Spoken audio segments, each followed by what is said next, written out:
I grew up thinking my family was typical. At 24, I saw us as normal, maybe not the warmest, but not cruel either. My parents provided for us, celebrated birthdays, and put on a polished, happy family facade for the world. Nothing suggested the dysfunction hiding beneath the surface. I have an older brother, Nathan, who's 28. A year ago, I'd have said we were treated equally or close to it. Now, I see how thoroughly I was misled. As a child, I noticed subtle wrongs, too small to make a fuss over. During sibling arguments, I was always nudged to say sorry first, even if Nathan started it or we were both to blame. If I stood up for myself, my parents labeled me defiant, too sensitive, or weak.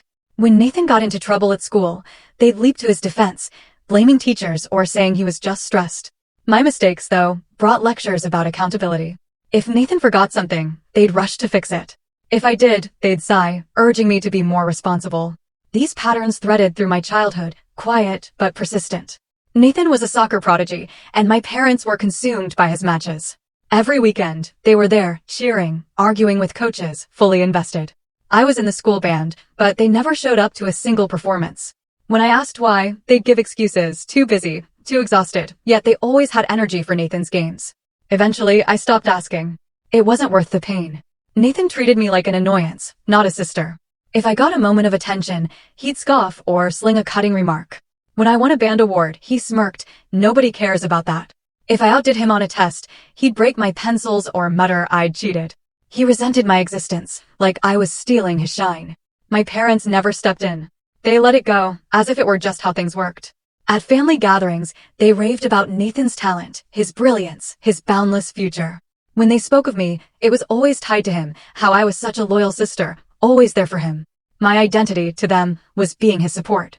I told myself it didn't matter, that some families just have a favorite, that it didn't mean they didn't love me.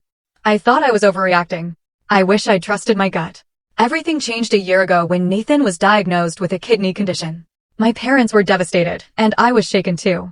He went through treatments, medications, the whole ordeal, but his health kept slipping. When doctors said he needed a transplant, their focus zeroed in on me. I'll never forget that hospital room moment.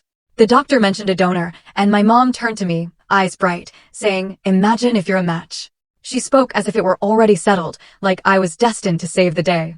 My dad nodded, like it was obvious. Nathan barely looked up from his phone. I wasn't against helping.